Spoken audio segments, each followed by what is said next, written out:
2005 में नीतीश कुमार की छवि सुशासन बाबू वाली रही, लेकिन अब वो छवि चूंकि बार बार इतने बार वो पलट चुके हैं ना, बिहार के जनता में विश्वास अपराधी नहीं होता है कि जैसे अरे तो यार वही गलती करो तो हमारा एक छोटी गलती से क्या हो जाएगा।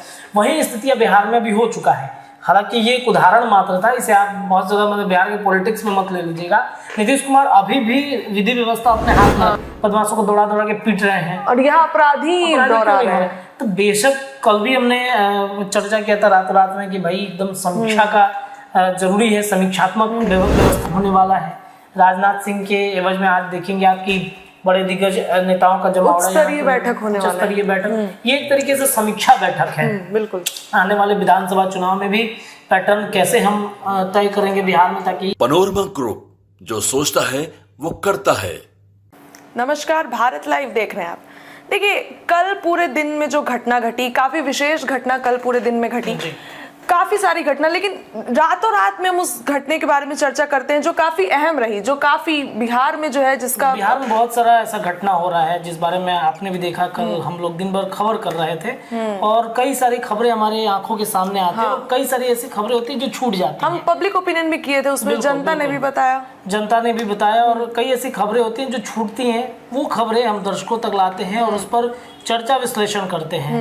5 ऐसे टॉपिक होते हैं रातों रात के और उस टॉपिक पे हमारी चर्चाएं होती हैं।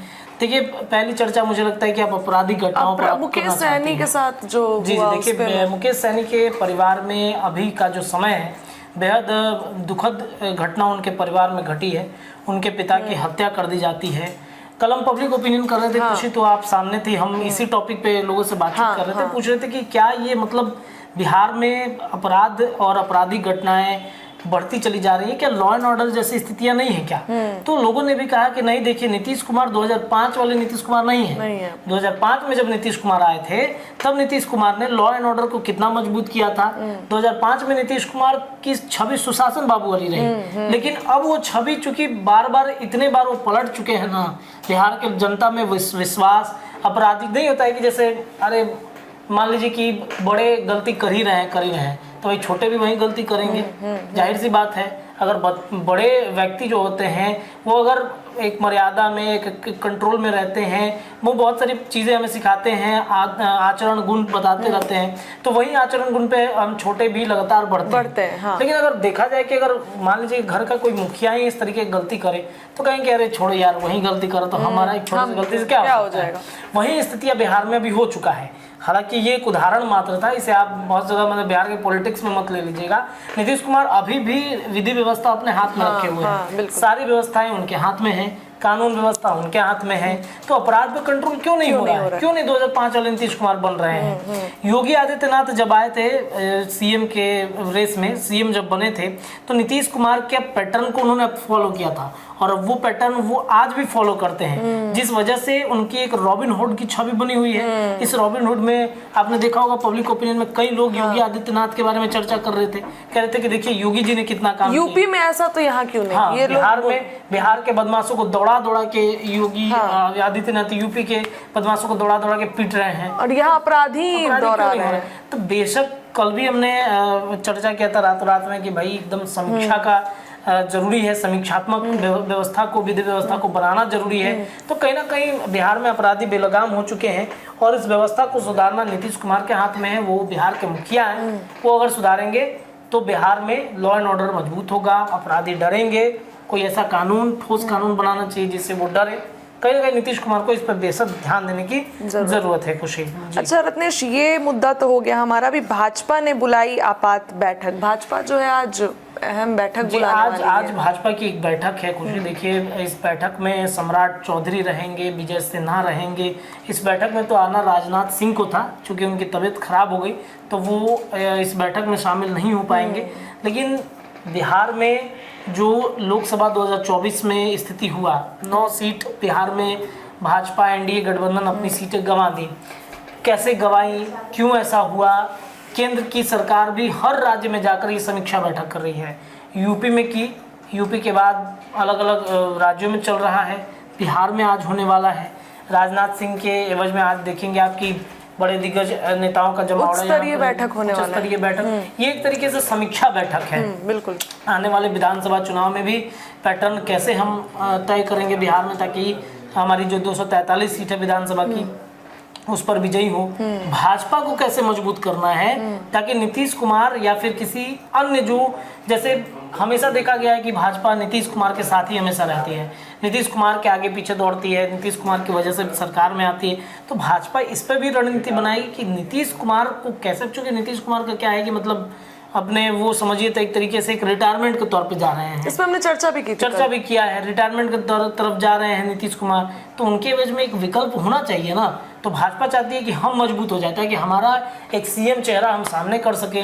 समीक्षा बैठक 2025 का भी हो रहा है। क्या तो बीजेपी ये रही है कि नीतीश के नेतृत्व में ही लड़ेंगे, लेकिन अंदर अंदर क्या चल रहा है, बात ये है कि बीजेपी अपना सीएम देना चाहती है और इस वजह से आज देखिए बैठक होगी और बैठक के बाद जो कुछ भी वहां से निर्णय आएगा हम दर्शकों को बताएंगे।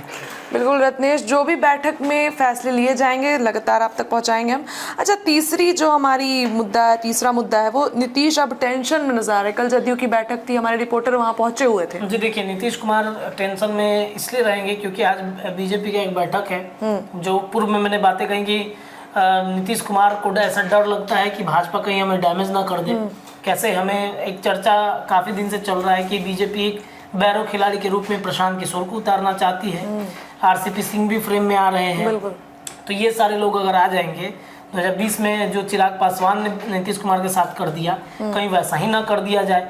इस वजह से नीतीश कुमार टेंशन में है और सेट करने में लगे हैं सबको, किसको कहाँ सेट करना है, इनको यहाँ बैठा देना है। आपने देखा होगा मनीष वर्मा को उन्होंने एंट्री किया, बड़ी जिम्मेदारी, संजय झा को उन्होंने एक बड़ी जिम्मेदारी दी है। तो ये कहीं ना कहीं नीतीश कुमार के लिए चिंता का विषय है। 25 में आपने देखा उपचुनाव में कैसे नीतीश कुमार की पार्टी जो है वो हार गई। कालाधर मंडल, वो जदयू की सीट थी। कालाधर मंडल से जब वेद बात कर रहे थे हमारे रिपोर्टर, तो उन्होंने स्वीकारा भी कि सही बात है, एनडीए गठबंधन इंटैक्ट नहीं था वहाँ पे, इस वजह से हम हार गए। मतलब जो उपेंद्र कुशवाहा बात कहते हैं कि एनडीए में सामंजस्य की स्थिति सही नहीं है, तालमेल नहीं बन पा रहा है, वो कहीं ना कहीं कालाधर मंडल को ऐसा लगा और इस वजह से वो सीट हार गए। नीतीश भी इस चिंता में है कि भाई रुपौली का उपचुनाव हम हार गए, वैसी सीट हार गए जिस सीट पर हमारे विधायक पहले कितने दिन तक जीते आए। वैसी सीट अगर हम हार जाते हैं तो बाकी चार उपचुनाव होना है और 243 पर विधानसभा होना है। ऐसे में हम कैसे जीत पाएंगे? तो ये रणनीति और ये इस वजह से नीतीश कुमार टेंशन में है। अच्छा रत्नेश, अभी नीति आयोग की खबर आपने सुनी होगी जिसकी पुनर्गठन की बात चल रही है और उसमें बिहार के 3 मंत्रियों को लिया गया है। इसको कैसे देखिए, इसमें बीजेपी और जदयू आमने सामने रहेगी, इसलिए क्योंकि आपने देखा 3 लोगों को बड़ी जिम्मेदारी दी गई है इसमें मोदी कैबिनेट से। जीतन राम मांझी की जिम्मेदारी बड़ी है, चिराग पासवान की जिम्मेदारी बड़ी है, ललन सिंह की जिम्मेदारी बढ़ गई है। अब बाबा से कल हम एक बात, बाबा इस बारे में चर्चा कर रहे थे कि ललन सिंह को अचानक से इतनी बड़ी जिम्मेदारी देना, ये नीतीश कुमार को खटक गई है कि जिस ललन सिंह को नीतीश कुमार ने अपने पार्टी से कई पदों से उनको मुक्त कर दिया, राष्ट्रीय अध्यक्ष थे वो, उनसे नीतीश कुमार ने रिटायरमेंट दे दिया। अचानक से ललन सिंह ऐसा क्या हो गया भाई कि वो सामने आ गए? ललन सिंह के अलावा भी कई लोग बन सकते थे जदयू के अंदर। रामनाथ ठाकुर को बनाया जा सकता था, अति पिछड़ा समाज से आते हैं और उनके पिता को भारत रत्न मिला है। बहुत सारे ऑप्शंस थे। ये एक कहीं ना कहीं संदेश जाता। अब इसमें एक और बड़ा मतलब विचित्र बात है कि ये 3 ऐसे व्यक्ति हैं बिहार के विशेष राज्य के दर्जे पर जब चर्चा होती है तो जीतन राम मांझी कहते हैं कि पत्थर पर सर पटकने जैसा है। चिराग पासवान कहते हैं कि विशेष पैकेज मिलना चाहिए। ललन सिंह इस पर विशेष राज्य के दर्जे पर कहते हैं कि नरेंद्र मोदी ने कितने सारे पैकेज दिए हैं बिहार के लिए, कितना सारा काम करा। मतलब कोई भी इसमें तीनों व्यक्ति में से ऐसा कोई नहीं है जो विशेष राज्य के दर्जे पर खुल के बोल रहा हो, क्योंकि ये सभी लोग के सुर अलग अलग हैं। कहीं ना कहीं वो केंद्र सरकार के साथ हैं। जी बिल्कुल, केंद्र के सरकार के साथ में है और इस वजह से बीजेपी और जदयू आमने सामने है कि भाई बीजेपी कहती है कि संभव नहीं लगता है विशेष पैकेज हम जदयू को चाहिए, जदयू को विशेष राज्य का दर्जा चाहिए, क्योंकि जदयू को कौन उंगली कर रहा है? राजद उंगली कर रही है। तेजस्वी यादव कर रहे हैं कि भाई नहीं आपको मतलब उनके सेकंड उन्होंने वो केंद्र सरकार गिर जाएगी इस वजह से वो कहते हैं कि नहीं हमको चाहिए ही चाहिए। अच्छा, एक आखिरी मुद्दा मैं आपसे बोलूंगी बताने को हमारे दर्शकों को, जो आपने ये अति पिछड़ा को लगा तगड़ा झटका, इस पे आपने खबर भी देखिए। पान समाज एक बहुत बड़ी जाति है और इस पान समाज की वजह से ही नरेंद्र मोदी कहीं ना कहीं कई जगहों पर उनके सांसद जो हैं वो जीते हैं। समस्तीपुर हो गया, या फिर समस्तीपुर के अलावा जमुई आप देखेंगे तो चिराग पासवान के जीजा अरुण भारती थे वहाँ पर। इन 2 जगहों पर, और इन 2 जगहों के अलावा भी कई ऐसी जगह है जिस जगह पर पान समाज की एक बड़ी आबादी है, और ये एक बड़े फैक्टर बन गए इस बार के लोकसभा चुनाव में। चिराग पासवान का जो 100% का स्ट्राइक जो है ना, ये इन्हीं पान समाज के लोगों की वजह से आया है। तो इन लोगों को इन लोगों ने नरेंद्र मोदी को जिताया तो, लेकिन सुप्रीम कोर्ट से इनको जो है बड़ा झटका मिला है। इस बारे में थोड़ा सा हम जानकारी आपको दे देते हैं कि 2005 में तांती ततवा जाति को अनुसूचित जाति की सूची से बाहर कर दिया है। कोर्ट ने अपने आदेश में कहा कि एससी लिस्ट में किसी जाति का नाम जोड़ने या हटाने का अधिकार राज्य के पास नहीं है, और यह काम सिर्फ संसद ही कर सकती है। कोर्ट ने नीतीश सरकार के फैसले को संविधान से शरारत बताते हुए अवैध करार दिया है, और एससी लिस्ट में दूसरी जाति को जोड़ने से अनुसूचित जाति के लोगों की हकमारी होती है, ये बात भी कोर्ट कहता है। कोर्ट ने यह भी कहा है कि संविधान के आर्टिकल 341 के तहत राज्य को अनुसूचित जाति की सूची में छेड़छाड़ करने का अधिकार नहीं है। जस्टिस विक्रमनाथ और प्रशांत कुमार मिश्रा की बेंच ने कहा कि बिहार ने जुलाई 2015 में जो संकल्प जारी किया था वो अवैध है, साथ ही यह संवैधानिक प्रावधानों के खिलाफ है। इसके लिए राज्य सरकार को जो है वो माफ़ नहीं करना चाहिए। इसलिए बिहार सरकार के तांती ततवा जाति को एससी में शामिल करने के संकल्प को रद्द कर देना चाहिए। अब देखिए किसको कितनी, आंकड़ों के हिसाब से किसका कितना है। अति पिछड़ा बिहार में 36% है, पिछड़ा 27% है, अनुसूचित जाति 19%, अनुसूचित जनजाति 1% और सामान्य 15 है।